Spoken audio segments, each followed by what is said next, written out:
Hi, welcome to the Love and Serve podcast. I'm your host, Christy, and I am super excited to share with you.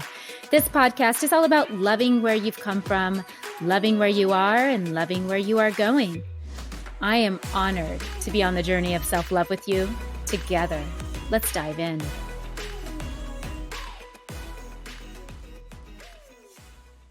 When your brain is balanced, your overall daily performance improves. You can have better mood, less procrastination, and less anxiety.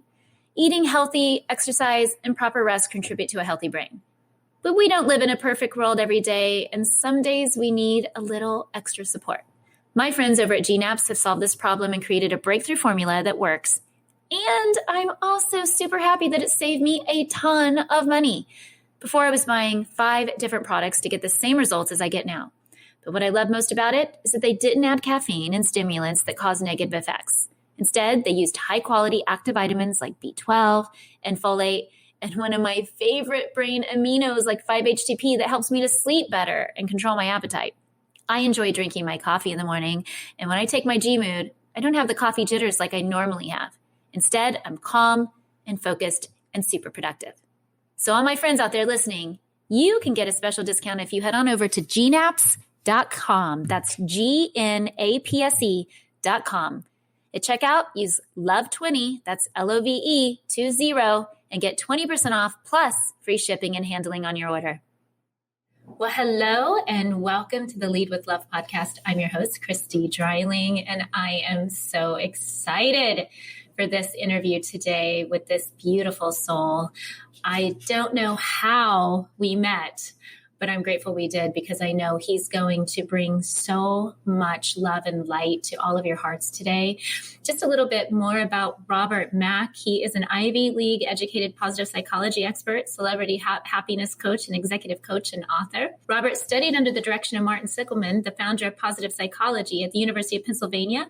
UPenn is the only institution in the world to offer a master's degree in applied positive psychology.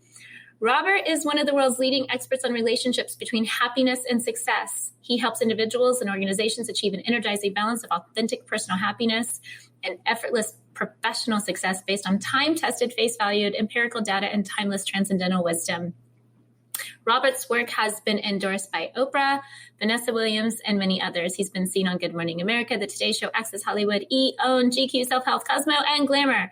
And his first book, which I can't believe I haven't read this yet, I'm getting it today, is called Happiness from the Inside Out, The Art and Science of Fulfillment. I'm so excited to have you on the show, Rob. Welcome.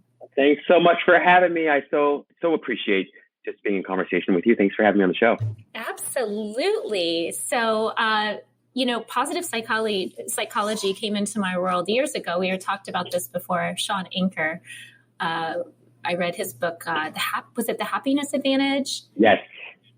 It was the first time I really ever understood what positive psychology was. And I was like, this is brilliant. I love it. And so when I noticed that that's what you do, I thought, this is my kind of friend. I think he's a soul brother from another mother. And I just have to have him on the show. So we got on it was going to be like a few minutes of a chat, I think, and it wound up being an hour, and we just were having so much fun on the playground of life. So I'm really glad to be sharing you with our world here today. I'm so excited to be here. And yeah, you're so difficult to talk to. I mean, that conversation could have gone on forever.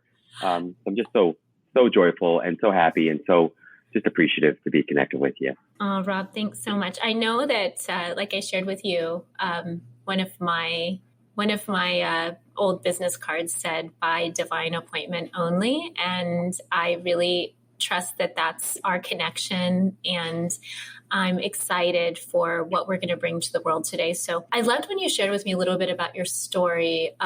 We talked about the divine masculine quite a bit. We talked about your struggle when you were younger and how you've come to this place today in your service to others and service to mankind. So maybe you could share with the audience just a little bit about your upbringing and what your adversity and struggles were. Yeah, for sure. By the way, I love that business card, by divine appointment only. That resonated so deeply with me. Just fantastic. But yeah, I think of myself, of course, these days as a happiness coach, but I'm probably the least likely person in the world to become or to be a happiness coach. I grew up so unhappy. I was just so deeply miserable. I was always stressed out, seriously and severely anxious.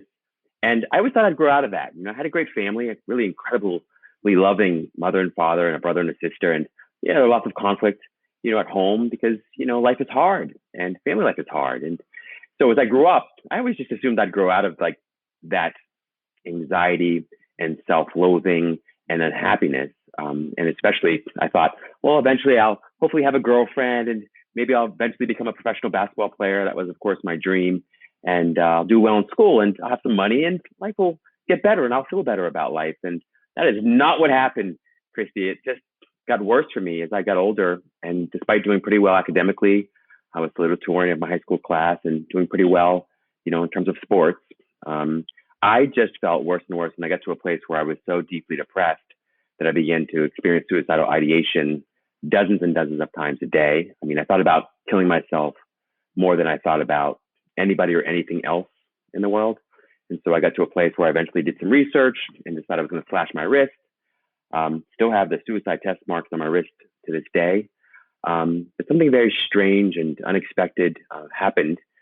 When I sort of went and got the kitchen knife and I dug it into my wrist without anything in my external conditions or circumstances changing at all. I had a pretty good life. I had really nothing to complain about. And yet I was just so empty and unhappy inside.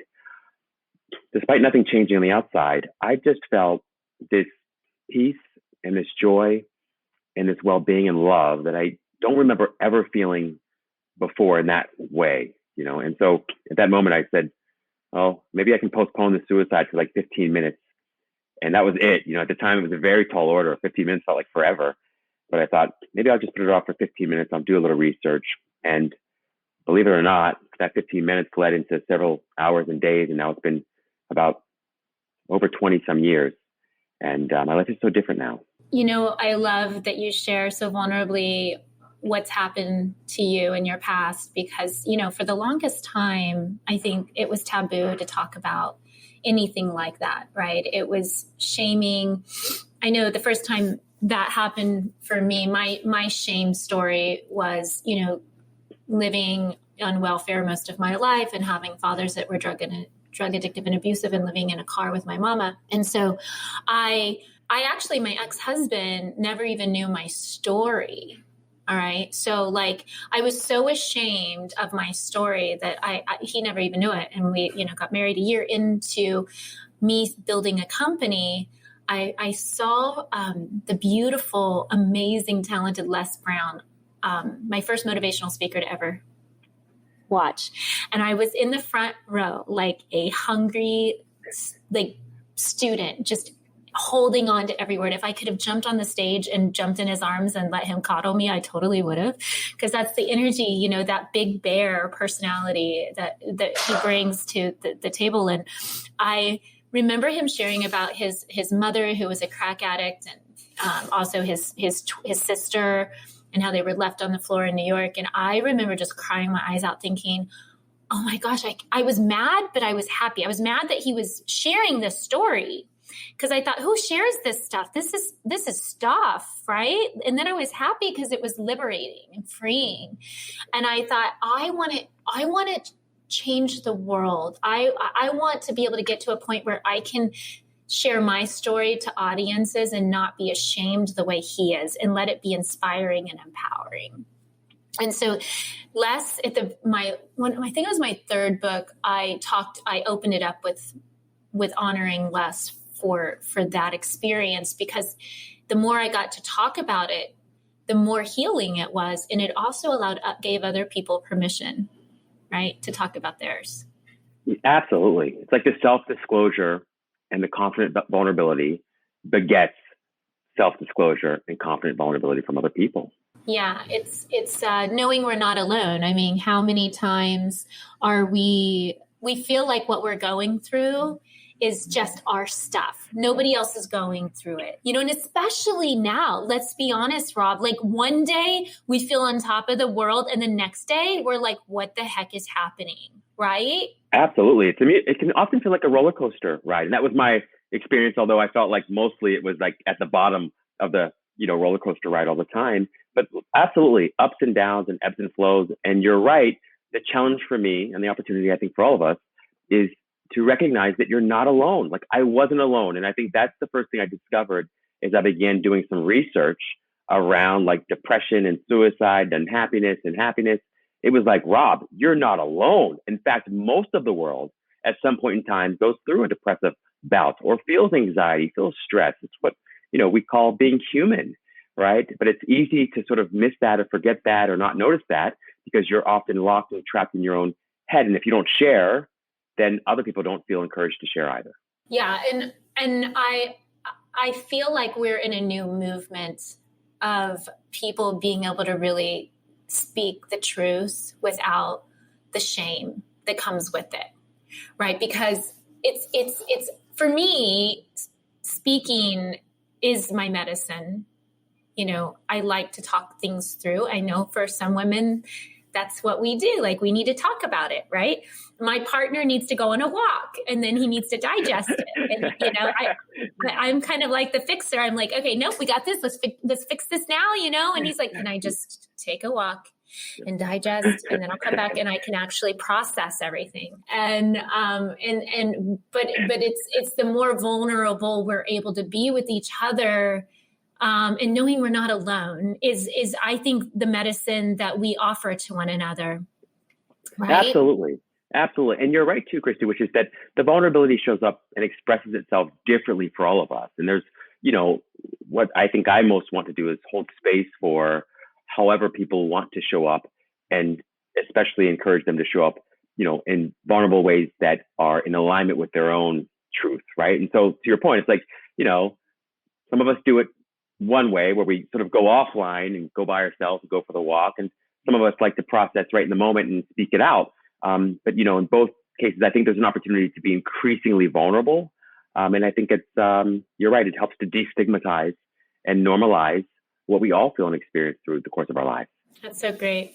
So great. So, as people are sitting in their homes or in their cars right now and they're listening to this podcast, and I feel like a lot of people are trying to reinvent themselves. They're trying to figure out what they want to do with their life. They're recognizing that there's a lot of emptiness, possibly. Maybe it's in their relationships, right? There's, they want something deeper, but maybe they're not able to connect with their partner in the way that they desire, right? So they're struggling having that conversation, right? That call to action conversation.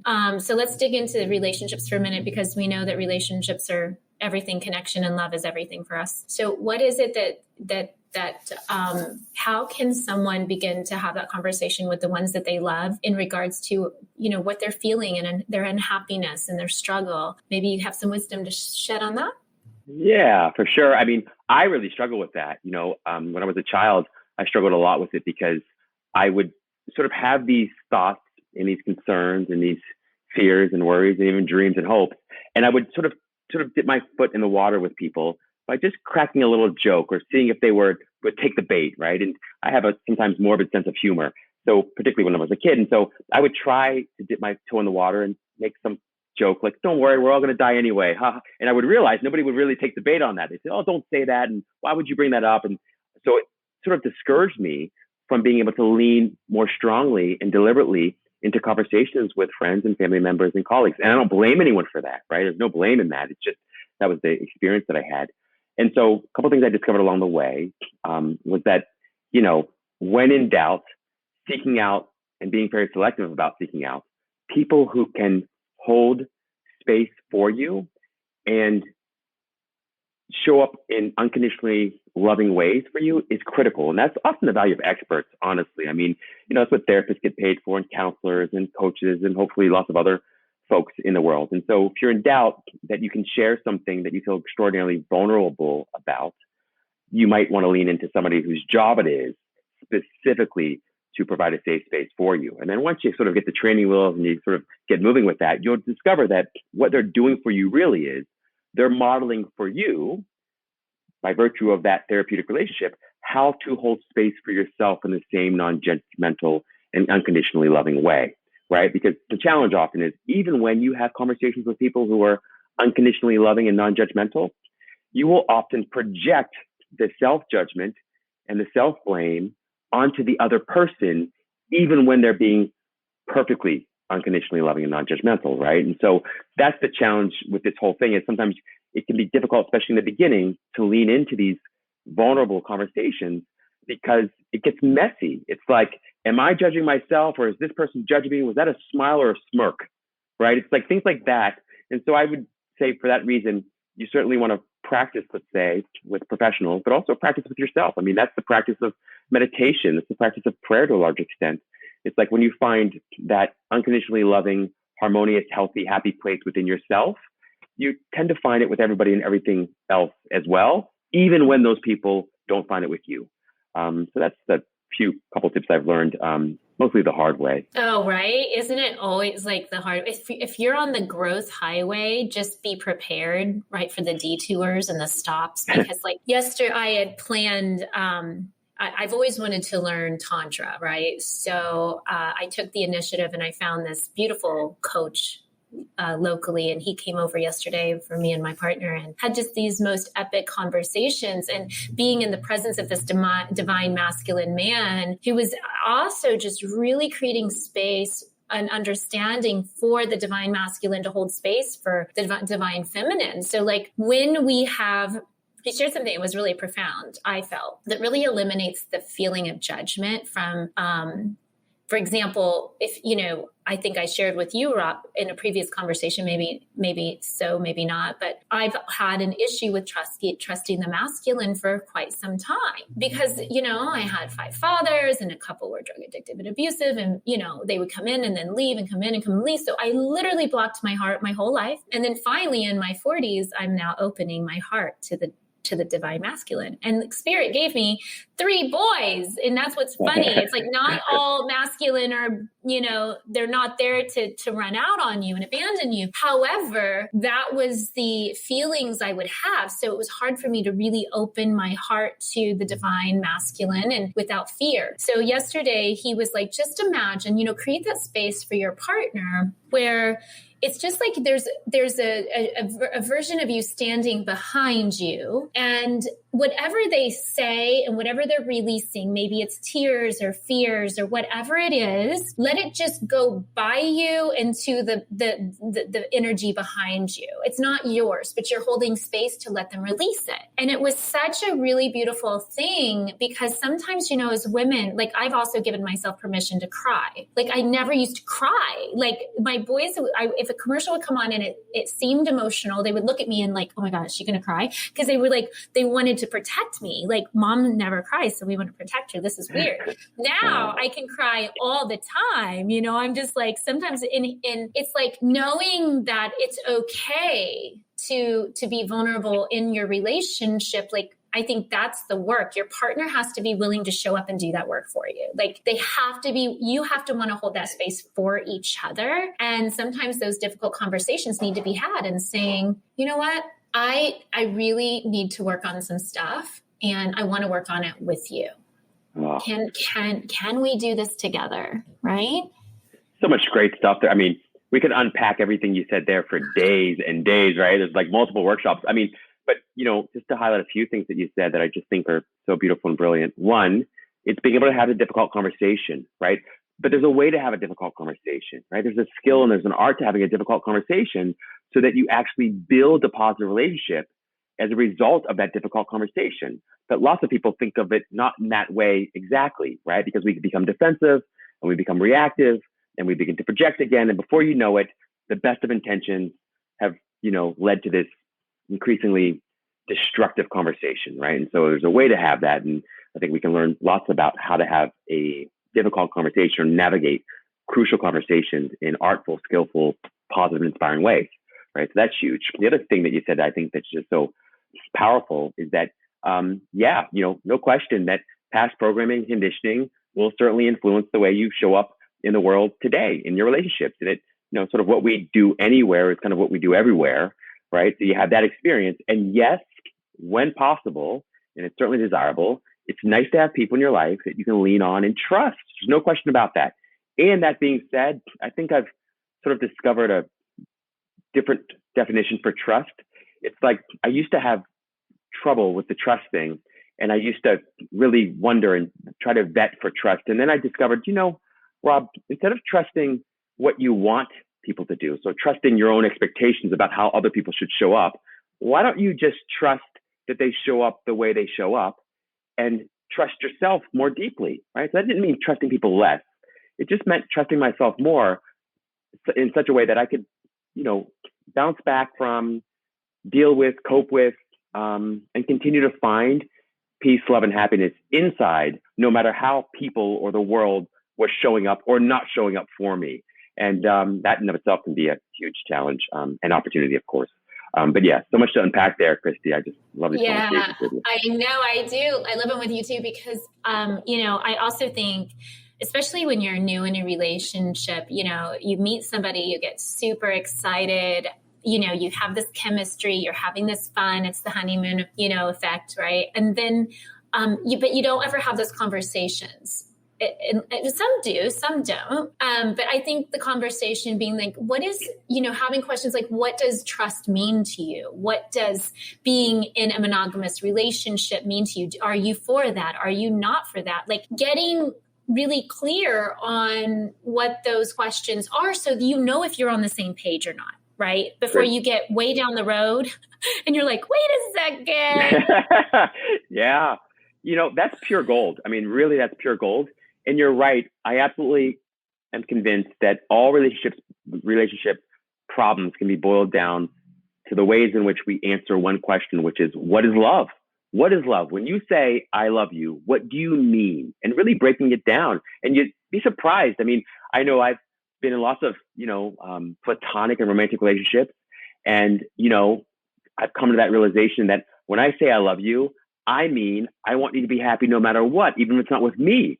And I've discovered that even if sometimes we intellectually believe that, for lots of people, that's extraordinarily unsettling. They don't like that idea. They'd rather you not say that or not feel that way. And I understand why, right? But I had a hard time for a very long time understanding why somebody wouldn't love that idea, that I would want them to be happy no matter what. So yes, Christy, you nailed it. It's so interesting. We often assume that we're on the same page about certain things, only to discover that we might be worlds apart. But you can only bridge those worlds by having a conversation. It's so funny you say this, because my third book I wrote was called LOL. And I open up the book by sharing the story about LOL. Okay. And I share that I was I sent this email to a really good friend of mine, Bob Berg. He wrote a great book called The Go-Giver. Such a great book if anybody's interested in giving. And at the end of the email, I wrote LOL. And I get this email back and he's like, Christy, I really don't understand what's so funny.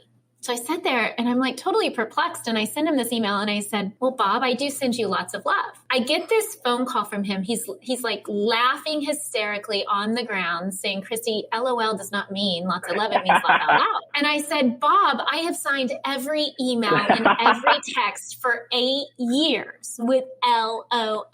And we're just laughing. And then it really started to sink in. Like, I was like, oh no, like I'm in a business where I build people up. So I went to my text messages and they were like, oh, sister, don't beat yourself up. You're not that bad. LOL. Or, you can do anything in the world that you want to do. LOL. Okay. And my sister, I was at Thanksgiving with her and I said, Carol, you're not going to believe what I did this time. And she's like, what? And I told her the story and she starts crying. I'm like, what is wrong? What is wrong? She said, do you remember when I sent you an email and I said, hey, sis, I think I want to be a life coach. What do you think? And you said, you would be absolutely amazing. LOL. And she said, I never did it because I thought if you didn't believe in me, nobody would. And so, so my perception of LOL, like where one of my leaders said, oh, Christy, every time I got an email from you, I just laughed out loud because I just thought you were trying to get me to release endorphins. So in her mind, she's trying to make sense of it. She's like, oh, Christy's just getting me to laugh. And my sister took it so it was like LOL for me was love and everybody else it was laughter. It was this perception. So I have this learned how critically important it is to ask more questions. If something doesn't resonate within me, and if I'm feeling like my solar plexus light up a little bit, or it feels heavy, I want to dig in and ask more questions. Now, I'm in love with the Latin, which I had to learn a long time ago. That's a whole nother world, right? And it's like, what do you mean by that? And the whole love you thing, Rob, it's so true. Because for me, I love you is such a deep, meaningful, like something you say to your, the one that you're choosing in that moment, or your children, I love you, or your partner, I love you. And I'll say, love you, man. Or I'll add, I love everybody. But it's just the context, the way it's said. Right. So I remember in the beginning of my relationship with my partner, I was like, what do you mean? I love you to that person and that person and that person. Like, and we had to have a conversation about that, because I'm from the Midwest. He's from Argentina. Like, we have different worlds, right? We just all have different worlds. So I love that you highlight that we have to ask more questions. Oh, Christy, what a powerful story, right? I mean, really powerful story. That's why it's such a powerful book. And, you're absolutely right about that. I early in my life was sort of very, I guess, convinced without knowing it that love was an exclusive relationship with one person, or, a family member, or this and that. And as I've gotten older and sort of maybe just hopefully evolved in a little bit, I just feel more and more that love is really an inclusive way of relating to everybody in the world, right? And so I have found myself definitely, like, doesn't matter, guy friends, female friends, girlfriends, family, strangers, I'll say I love you. It just comes out, and I mean it. I mean that I feel oneness with you at some level. I feel there's felt oneness or connectedness or connection with someone in that moment. And the same presence and aliveness and life that exists within me exists within them, the same life. And so I feel that. And so, you want to put words to it so they can also recognize that you recognize them. And so it can be confusing, right? It can be very confusing if you don't explain that. It can get you all kinds of hot water, if you're new in a relationship and you haven't had that conversation. But, it's worth digging into. And while it can be a little uncomfortable in the beginning, it's extraordinarily rewarding in the end, I think, for everyone. Even if the seed of that conversation doesn't take root right away, later it often does.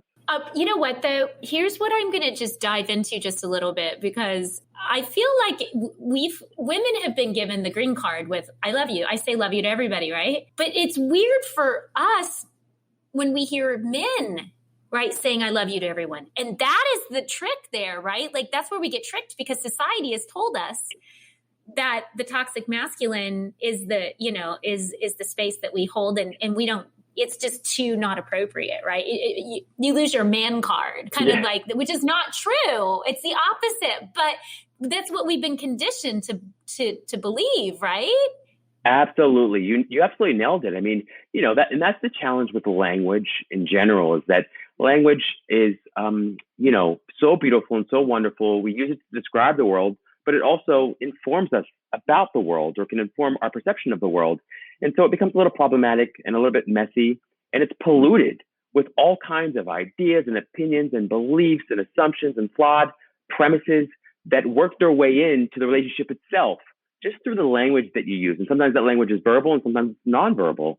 So yeah, Christy, there's no question about it. I think particularly with men, there could be a real challenge, but of course, where there's a challenge, there's a great opportunity to lean in, I think, to the strength and power of love, and really sort of investigating, exploring what that really means, not just in terms of words, but in terms of a felt experience. Yeah, it's so interesting. I think culturally too, or demographically where you come from, because like my ex-husband, him and his father, like never exchanged I love yous.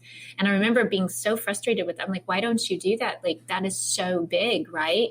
And I remember worrying about, like, I don't want that to be duplicated within my children, with my boys, like, so we would have that conversation about how important it is for a boy to hear from their father, I love you, and looking them in the eyes, giving them that great big hug. And so I want to say this to all the listeners out there who might be parents, or maybe your father as the masculine has never said to you, I love you. Don't wait for it.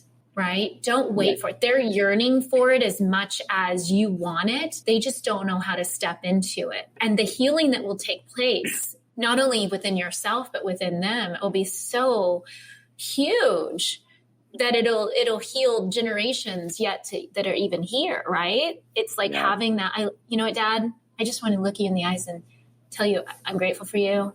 I love you so much. And thank you for everything you sacrificed. I know we don't always get it right and may not always, be on the same page, but you matter to me. Like, how powerful. Christy, so poignant, such a remarkable insight. And just to tag on that, because it was so good, one of the things I discovered, I talked to lots of men, talked to lots of women. And the one thing I've discovered with the men specifically is that, particularly certain generations, sometimes you find this to be more true with, but sometimes people don't say, I love you. And particularly men, because they feel it so deeply. There's so much emotion there. Okay. And there's so much emotion. And of course, there's concern about saying it and sharing it. And what does that mean perceptually? And there are also lots of men. And, I'd say my father falls into this, sort of category where it's like, he's also trying to make sure that you're strong enough and resilient enough to face the world and the adversity and the challenges that come with the world. And I remember going to college my first year, and my dad would do this thing. Every time he would drop me off at college, he would, we'd have this conversation the whole time. He wouldn't go deep on the ride over there, especially as they get closer to campus. And I didn't understand why. He'd just pull back and start talking about just anything that was kind of trivial. Then he'd get there, he'd unpack my stuff, and he'd say, oh, Rob, I'm going to go fill up the gas tank, brother, and I'll be right back, And then he wouldn't come back. He wouldn't come back. And then it'd be like an hour later, and I'd call him like from the dorm phone, and Dad, what's happened? He's like, oh, I'm almost home, son. I'm glad you're all good, and we'll talk later. And then only later, many, many, many years later, as men often as they get older, they soften. I discovered that this man felt such deep emotion about it all. It wasn't a lack of love. It was almost too much love. It was like it couldn't be contained in words. It couldn't be expressed in words. And so there's also that piece, which is like, if you don't get it back when you say I love you to anyone, but particularly to your father, please realize and recognize that doesn't mean there's a lack of love there. It might be the very opposite of that. It might be so much love, and you might not have the words to express it. You might not have a way to express it. You might not have the confidence or even the security and safety and stability within himself emotionally and psychologically and even spiritually to express it. And so, I just want people to know that, because I think it's easy to assume that if someone doesn't say it back, it means they don't, but it could mean that they really do. So you got, the audience can't see this right now, or maybe you can, but I've got tears in my eyes because that just resonates so much for me, for humanity. It's like, I think so many people, as people, we crave human connection and love so much. And so many of us have, especially now more than ever, like the epidemic of worthiness and feeling worthy of love is such a big one, because we spend so much time shaming ourselves or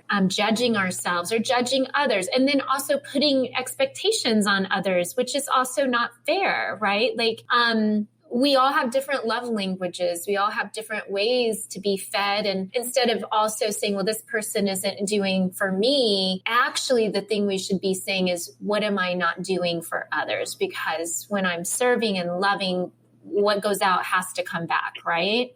Absolutely, Christy. And you make such a great point. And this is, there's just infinite points here that are worth highlighting.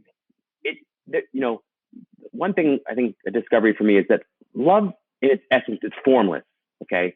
But we become so attached to the form that love takes that we miss the formless essence that's always there. I would argue that it's always there. And so it's like, if this love doesn't show up as a romantic relationship, or if it doesn't show up as the words "I love you," or it doesn't show up in a way that I think love should show up as, in other words, this person comes over to my house and helps me paint my walls or helps me move my furniture or was there on time, we mistake the lack of that form or the different form for the lack of love. This essentially formless, infinite, eternal, faceless, formless essence that's the heart of everything and the heart of everyone. Even fear, if you look closely at it, is love. It's upside down love, right? It's the opposite side of the same coin if you look closely enough. And so it can be extraordinarily seductive and tempting to think that there is a lack of love anywhere or within anyone. But there is never a lack of love. There is only a lack of awareness of love within everything and everyone. Wow, so good. One of my favorite books that really helped me on my journey was A Return to Love by Marianne Williamson. One of my still a top 10 book for me. And I've read a lot of, like you, we have read a lot of books. So that says something. Yeah, it's one of my favorites. And, I went to one of her retreats a long time ago in Kansas City, and she shared this little exercise because during that time I was going through a challenging time with an elder in my life, a beautiful female elder, and I did not know how to navigate it. And she used an example. If you could take this person that you're struggling with in your life right now, whoever that might be, and just imagine them as a baby in your arms, and then just rocking them and holding them, and they're crying, and just realizing this is a call for love. And I did this exercise meditation every day for like a week. And crazy enough, a week later, I got a phone call from this elder, and we have been just absolutely beautiful since. It was this, she just wanted to be close to me. And she was using force instead of power. And force for me is like, I run, right? When there's force, a lot of us run. But instead of using love as the power, I had to do that. If I wanted that, I had to do that, had to be that. And it was healing. So beautiful. Just so beautiful. I mean, just the image and the experience, and what a tool. And, Marianne Williamson's work is, really based on A Course in Miracles. So many gems in A Course in Miracles, and one of the gems I love is, in non-reactivity or non-defensiveness lies my safety. And I'd say that's the difference between power and force. Force is not knowing that, and power is knowing that. Love is knowing that, and fear is not knowing that, right? One of the ways in which I've tried to turn the tables on this conditioning and programming that so many of us have around fear and scarcity, particularly when it comes to love, but also money and other things, is by, when I walk in rooms, I remind myself that everyone here loves me. They just might not know how to show me, right? It's one of the best premises. I used to start with the opposite premise, which was like, I've got to prove to people that I'm likable or lovable, or I need them to prove to me that they're likable and lovable. It's like, no, everyone is likable and lovable. And I just didn't discover in what way that's true. But also, and even more important, everyone here loves me, and they might not, or they don't know how to show me, right? Or tell me. And it's such a healthier, happier, more harmonious way to live your life. And that's not to say that you should not be mindful and not be careful and not protect yourself. But when you're coming from that different, happier, healthier, more harmonious, more powerful sort of state, it's incredible how people in life shows up in a way that corroborates your story and sort of collaborates with you in increasingly, sort of successful and productive ways. So yeah, Christy, it's a great tool, and there's so many ways to kind of deliver on that tool and deliver on that message. Yeah, it's one thing I know I've always struggled with was I have no problem with practicing karmic yoga. Karma yoga is like, I love to serve, and that it's almost becomes it can be a healthy and an unhealthy addiction, right? Like I always actually tell my boys, you have the gift of obsession. You don't have addictions. Like gift of obsession means you turn that gift for obsessing about something for good. Addiction becomes in the form of self-destruction, right? So, the gift of service, the obsession of service can also backfire if we don't have the balance of the gift of receiving. So that's always been a struggle for me as to I love giving so much and honoring and service to humanity, that when receiving it has been something that I'm opening up my heart more to allowing, right? And I think there's quite a few people that also have that same experience. Oh my goodness, you nailed that. I mean, I remember how long it took me to simply accept the compliment. I mean, think about it. How many times have we deflected or redirected a compliment or felt the need to immediately say something of equal value to the other person just in order to get the sort of that attention off of us because we can't receive? And so, one of the practices that I sort of leaned into is always saying, no matter what anyone says, even if I doubt that their sincerity, it doesn't matter. I'm open to receiving. So just try to say always, thank you. I fully receive that, right? The receiving is so helpful, particularly if you want to lean into the giving. And to the point you're making, which is like, it's so tempting to always come up with blanket statements, particularly in psychology or spirituality, and they become cliches or feel like platitudes. And they're so great in some ways because it can simplify your life, but in other ways, it can find a little bit problematic. So for instance, with me, early in my life, I was like, I'm going to give my life away. It's all about service. But I kind of hadn't found the source of that service and giving and that source of abundance within myself, right? And so, even though I felt like it seemed like I was giving in order to give, I was really giving in order to get.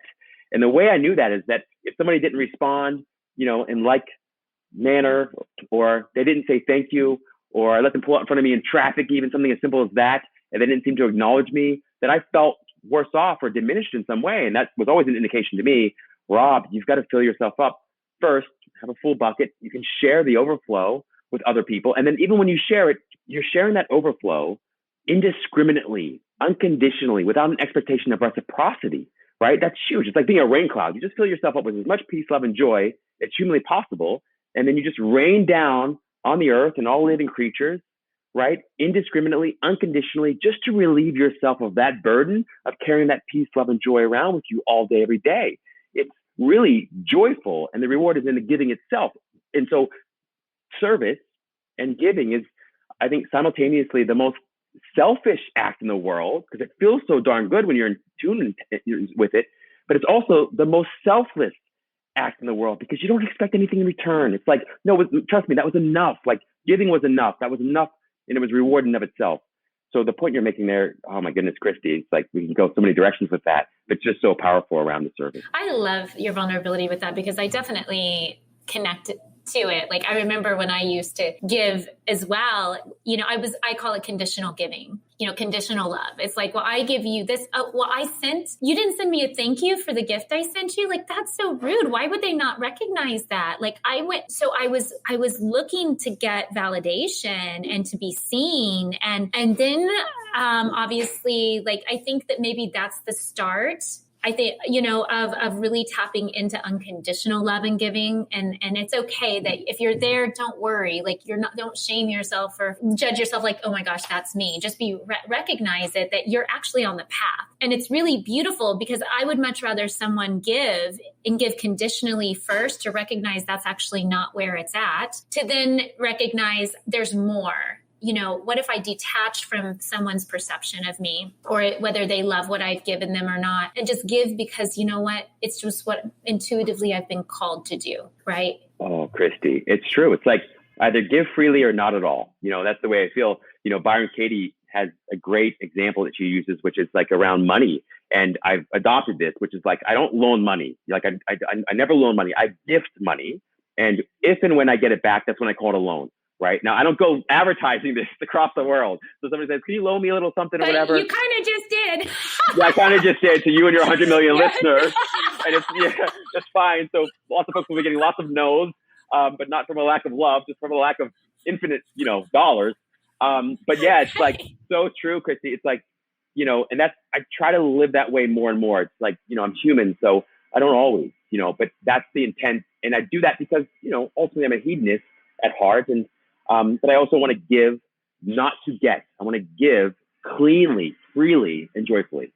Yeah, we have this thing that we do this to measure it, so that it just makes us think about it daily. So my partner and I, we made this goal, like to collect 2 karma points a day. We're not counting, this month we had, 60 karma points, right? But we do it so we set the intention that today we're going to do an act of kindness or good or service where we don't obviously care if we get anything back. We're just doing it. So we're intentionally doing something. And that's really, it's funny because when my boys were younger, they're like, oh, karma points, mom, like you should let that person have that parking spot.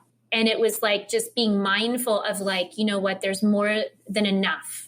There's abundance everywhere. Like so when we would get Rockstar Parking, we'd be like, oh, Rockstar Parking, the universe is so amazing. We love you so much, and we'd start jamming out. And how does it get any better than this? And just really getting into that frame of mind that there's more than enough. And it feels so abundant. And when you pour energy into the world, the world wants to pour energy back into you. And so it's okay, my friends, if you're listening to this and you feel like, there's not enough coming back in, what we would like to encourage you to do is put more out. Like I would tell my boys if they were struggling when, they were fighting and things weren't going their way when they were younger, I'm like, go to the neighbors now, take the broom and go sweep off their porch.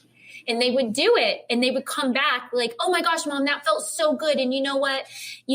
Eileen brought me out cupcakes. And I'm like, see how much better you feel when you can change what you're focusing on. So do something. Just today, listen to this podcast. After you listen to it, just go do something random without Love that so much. any expectation. I love that so much, Christy. And and what's great about it, you're right. It benefits the other, whoever it is that you were kind to, or whoever you shared with. It also benefits you, right? In your own perspective and your own mentality around abundance and prosperity. And to that point too, sometimes, and I get it. It's like, if you don't have any money, maybe sharing the money or giving the money isn't the right thing to share. There's lots of ways you can share. You can share a kind word. You can share a kind glance. You can share a prayer for someone. You can meditate for, there's lots of ways you can spend time. And so whatever it is that you have in abundance, it's always great to share that overflow. And then you can sort of have a stretch goal and move into some of those areas where you feel more scarcity around. But it's such a brilliant idea. And boy, you were the cool mom, Christy. Well, they're just now starting to see that. They didn't, I brainwashed him in the car with Tony Robbins and Zig Ziglar and all those guys, and they get so mad at me, but now, they actually think I'm cool. So that's good. But one thing I will tell you, it was at the beginning of my career, and literally, I remember driving to an event. I had $20 left in my bank account, right? And I'm like, what am I doing? And I'm, I'm not closing deals. My business wasn't booming, but I knew deep down that something powerful was in the future if I were to stick to this and work harder than anybody I knew, right?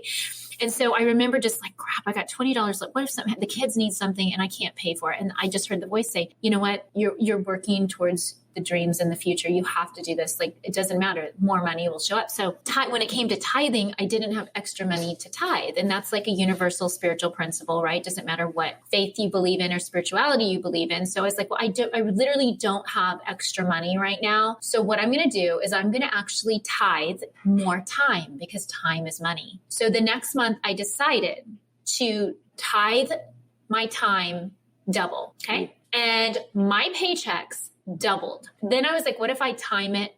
What if I tithe it quadruple? My paychecks quadrupled. See, the universe doesn't ask us to tithe just money or God or spirit, whatever you want. It's like, tithe your service to humanity and watch what comes back in abundance. Beautiful. So beautiful. I remember Marianne Williamson said something that definitely would have been right in alignment with that, around giving your gifts away, giving your talents away. It's like, there's a section on, if you want to be an actor, just find anywhere and anybody who will receive your gift of acting. You go to a nursing home or whatever. And that can be tough, because it's like, I think the challenge most of us have is we want everything to happen overnight. In your case, probably kind of did, and that things can happen overnight, often do happen overnight. And infinite patience produces immediate results, right? So, and sometimes the way I put it is infinite presence produces immediate results. And so the challenge and opportunity there is like, try to do it from the most pure-hearted place you can and try to enjoy doing it, and then trust and know that it'll show up, and it can show up in all kinds of various forms. It might very well show up as money, or it might show up in some bigger, better way even, right?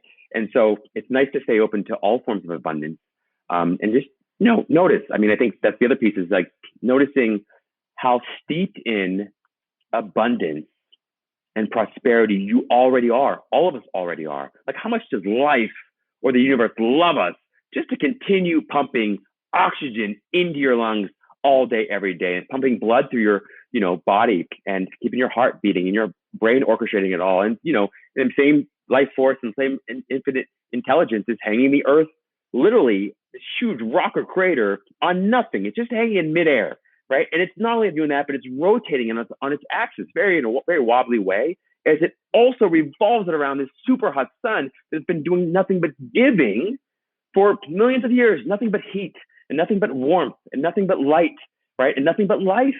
And so it's easy to forget all of that and become lost in the weeds and the nitty-gritty details and trivia of our lives. But if you step back and you really look at life itself and how much of it is unearned, it's not like we earned any of it. It's just, you show up and all these things happen, right? It's like, spring comes and the grass grows all by itself. You just sit there and nothing but oxygen, enters your lungs. And so it allows you to do all these things. And so anyway, to that point, it's like, the whole point is just become more and more in tune with the abundance and the prosperity you're already steeped in, both externally, but also internally. Can I just say, I was like dropping the mic visually in my head the whole time. I was like, yes, yes, yes. I'm like I'm like, wow, like this is magic coming through right now. Like I could feel it, the truth, it just resonating. And I know everybody could feel that from you right there, because it is truth. And allowing, is it surrendering to whatever the universe has planned for us? Because so often we want to figure it out. Oh, and the truth is, it's like, no, like the universe has a better plan. And I'll tell you, it's funny, Rob, so I went through a really hard relationship thing when I got out of my past relationship with my ex-husband, and I had fallen in love for the very first time ever in 40 some years. So my heart was like opened. Okay.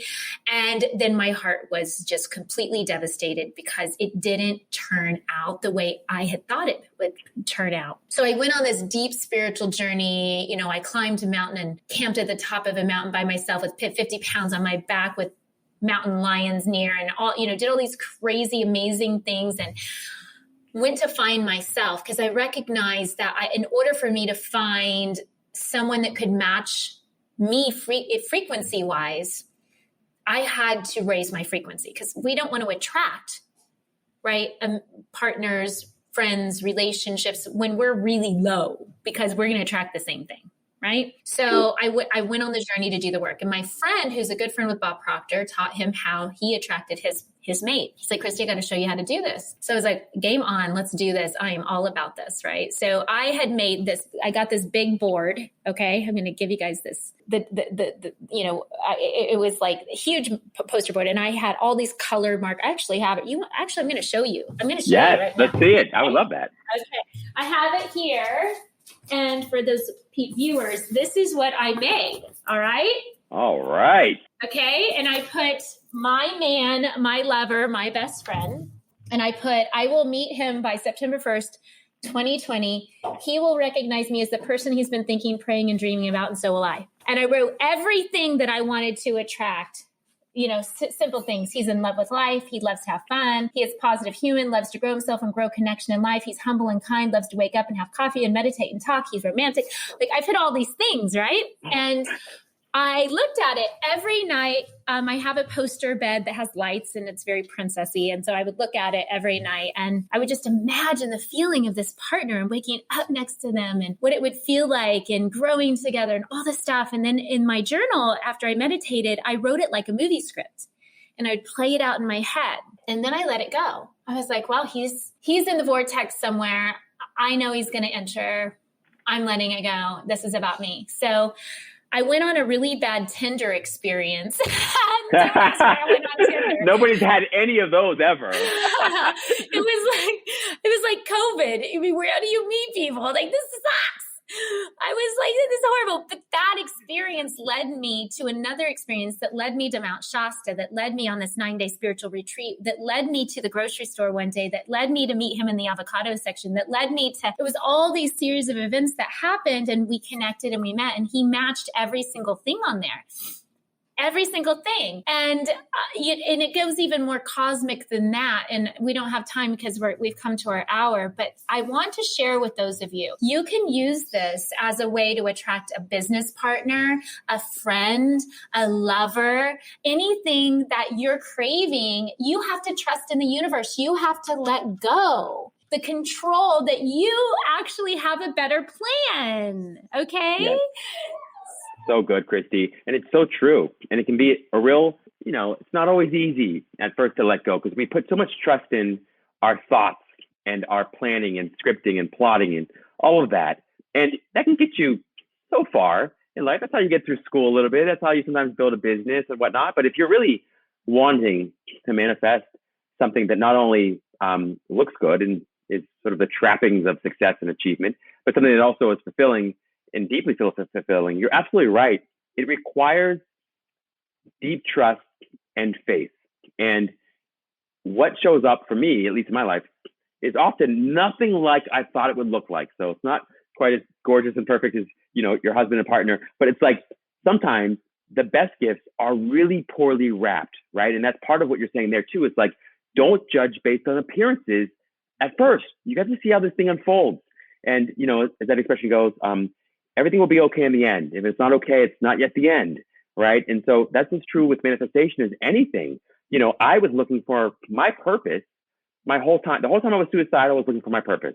Lo and behold, my purpose was right underneath my nose the entire time, as the unhappiness and suicidal ideation, and as a desire for someone else to show up for me. And I discovered, oh my goodness, my greatest problem is pointing to my highest purpose, right? And so the same is true, of course, with manifestation. I've had ideas about what I think I want, but when I've let go and trust, I actually find that it might look like that, but often I'm completely wrong about it. And something much bigger and more blissful turns out or shows up for me. So Christy, just really fantastic insight there. Oh my gosh, it's so fun. And, you know, I'm so grateful that you did not take your life those years ago, because like, I feel like we've been soul friends forever. You are one of the most beautiful human beings I have yet to meet. Like, it's so great to connect with your soul, your feeling, your heart, the way you love, the way you've done the work, the way you show up, the way you share your light. And I mean that so honestly and truthfully. Like, I know what it takes to come to this space in divine masculinity. It wasn't easy. I know that. And I honor that. And I can only pray that you will keep sharing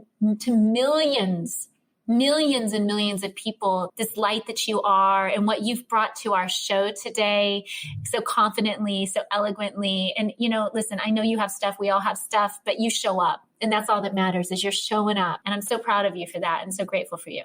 Oh, Christy, you're going to get me emotional. I legitimately feel emotional. I'm a very sensitive guy. And I feel like that's a powerful place to be. And first of all, I want to say thank you so much, Christy. I fully receive that. I'm putting into practice what I'm preaching. I fully receive that and I mean that. And also, it takes light to recognize light. You're absolutely right. I feel like we're cut from the same cloth. I feel a real deep soul connection. You are such an exquisitely beautiful and brilliant and magnificent woman with these divine gifts. And I'm just so impressed and inspired and awestruck just to be connected with you and to be in your presence and to be in conversation with you. So please know I will continue to hold up my end of the bargain by sharing my light if you promise to do the same. But just thank you for shining some of that light my way, because it has inextricably and irreversibly changed my life for the better. So thank you for that. You know, it's like trusting. When we say trust in the universe had a plan to bring us together. And I foresee something in the future where we'll be sharing a stage with some other and powerful humans and impacting lives. I have a feeling that's in the vortex. But until then, as we close in on the show, is there any words of wisdom that you would share with others that would help them to maybe get through their days a little bit better? Something that has been instrumental wisdom that someone shared with you, or maybe it's your own inner wisdom that people can carry. Yeah, I guess so some of it will sound like a platitude, but I'll try to be careful about that. You know, cliches become cliches for a reason, right? Because there's some truth in them. So I said at first, like, whatever it is you're looking for, I promise you it's inside. And it's inside in infinite and eternal abundance. It's the first thing. And if you find it inside, you'll find it outside everywhere. You can't miss it, you know, at that point. If you don't find it inside, you'll have a real hard time finding it outside. So that's the first thing. Second, I would say in a real simple way is just think less and enjoy more. Think less, love more. Think less, love and live more. Like, you know, just think less and live your life more, right? It's easy to live this life in your head. And it's true, you know, unexamined life isn't worth living, but the over-examined life isn't living at all, right? So, you know, think less, love more, think less, enjoy more, think less, and just be more. So beautiful. Like, I feel like you spoke that right into my soul, because I definitely have gotten back into deeper meditation practice, which helps me to think less. So if you're a thinker, because I do love thinking, I love creating and solving problems. And so that can become a little bit of noise, right? But that silence, that meditation, that stillness is everything. So thank you for the reminder.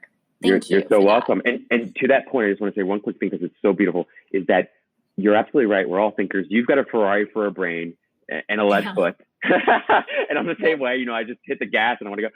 And you're also right, which is that it's not that you eventually get to a place where you stop thinking. It's just that where the thinking comes from is so much more creative and productive and profitable. And so instead of having to go from A all the way through the alphabet to Z, you jump. It's a quantum leap straight from A to Z. It's like straight from having a thought straight to a manifestation or whatever.